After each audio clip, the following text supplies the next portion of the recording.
if I look at some of those things, I'm like, I want a nice, pretty dashboard that makes it easy for me to understand the story you're trying to tell me around that. Mhm. And with that, so, Talana, I think that that's one of the other things, like how critical is it for HR leaders today, especially to have that data to be able to make those decisions within the organization or to guide decisions? Because sometimes they're not necessarily Mhm. making the decision, but they're providing the guidance around that. So how Yeah. important is it today?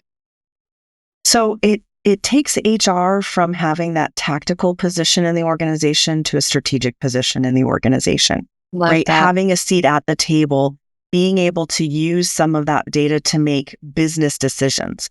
Now, I do say it is important for an HR person to understand the business and how the data they're finding impacts the business. Because we Yeah. can look at data from just an HR perspective, right? We need to look at it as retention. This Right. part of the organization only has a 50% retention rate.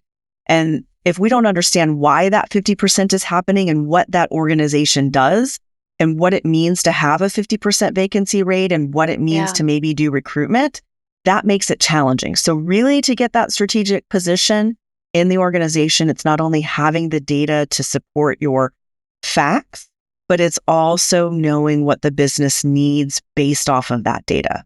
So Yeah. tying those two things together really makes HR become a very strategic partner, and Yeah. it helps the organization and the department or the group of individuals they're working with really understand that HR's got their back and understands what's important to them and can really help them solve those problems versus just pointing them out.